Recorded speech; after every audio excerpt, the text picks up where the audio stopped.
Thanks. Thank you. Is this your cup of water?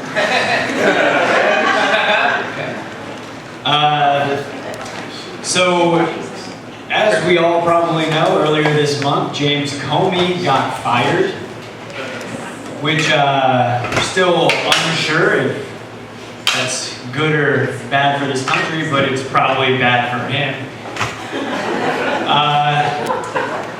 But the thing is, my question is, what do you do after you get fired from the head of the FBI? Like, what job do you get?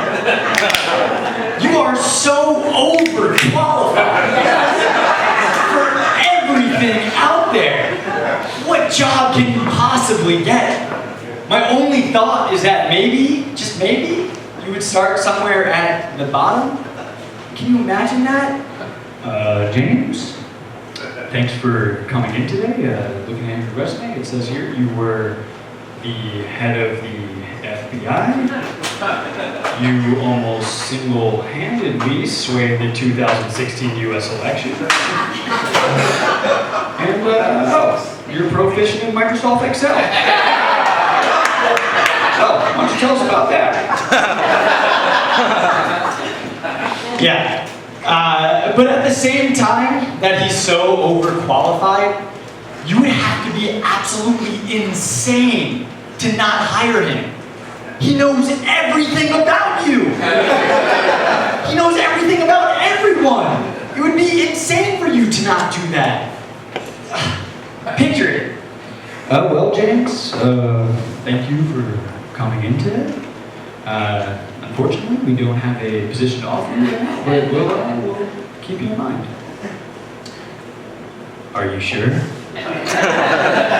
Are you sure Alexander Mom Bentley III, who lives at 1 Marvin Road, Mount Junction, New Jersey, 08852, with his wife, Jan Bentley, maiden name Brennan, and daughter, Caitlin Bentley, who is in Miss Boncourt's 4th grade class at Montgomery Elementary School? Are you sure, Alexander Mom Bentley III, that there's no position for me here? Because I know that you've been spending a lot of time on your home computer, IP address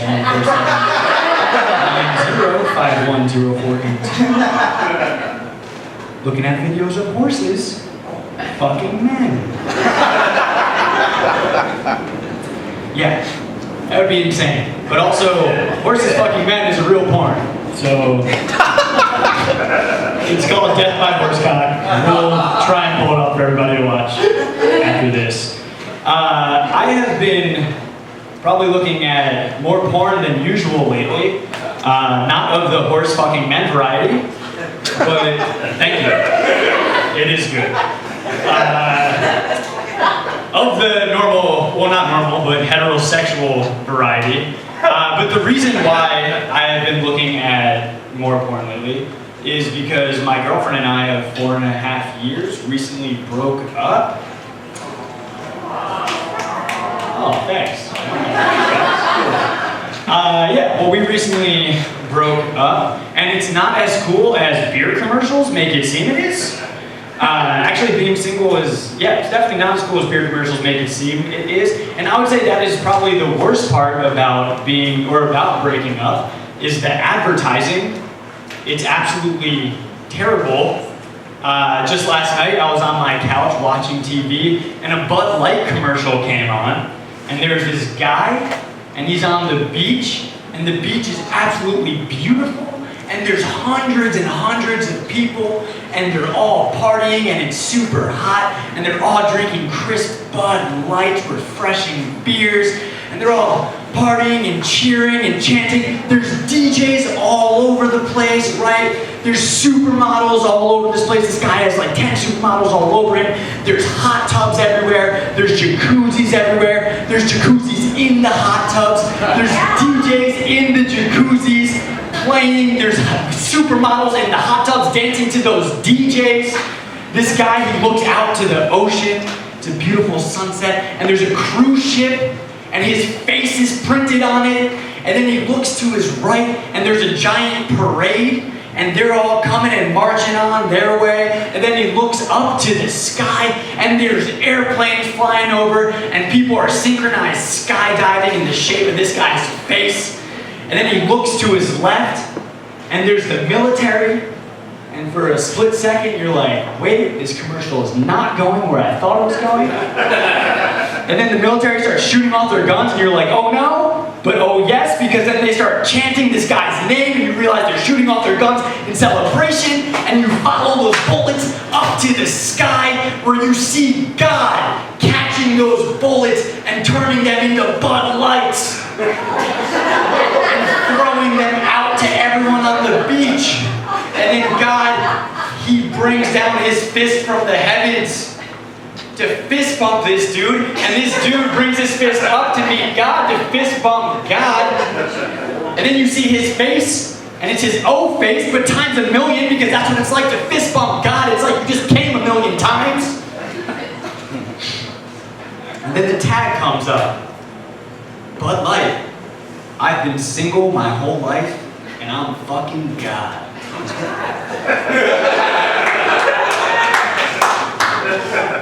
But my question is, why are they showing me that? I'm gonna be drinking your shitty beer anyway. Why don't you just show me what it's actually gonna be? You know? Show me a guy, mid-20s, sitting in his apartment, and it's dark because the curtains are drawn, but you can tell that maybe there's light coming out from behind the curtains. And the only thing hot is the beer in his hand, because he's so sad he couldn't make it 10 steps to the refrigerator to chill his beer. And he looks to the right, and there's a calendar, and it's Tuesday, because he got fired after him and his girlfriend broke up. And then he looks to the left, and it's 2 p.m., the saddest time of the day. And he looks around him, and there's empty beer cans, and he takes another sip of his beer. And then all of a sudden it's 12 hours later, and he doesn't know how that happened. But he's in his bed, surrounded by beer cans. It's 2 a.m., the other saddest part of the day. He's lying in his bed. He hears planes flying above him outside. But the only thing it does is make him think, why didn't he go to Montana with her when he had the chance? And then he hears gunshots. Yeah, and there's something, a little something in him that's like, oh man, hopefully, maybe one of those bullets hit her. But not in a way where she's dead. He doesn't want her to die. He's just like, maybe she's hurt enough and wounded that she'll need him, that she'll go to the hospital and be her emergency contact, and he'll have something to do for her. But that doesn't happen, and he has a headache, and he decides, okay, I gotta go to sleep. So he says, all right, I'm gonna jerk off. So he rolls out of his bed, opens up his computer. Because he drank so many beers that day, he can't get hard. So instead he leans back his head, and he looks up at the crack on the ceiling with little ceiling falling on his face. And he says, why, God, why? And then the tag comes up. Bud Light, she never loved you. But Bud Light does. Thank you, that's my time.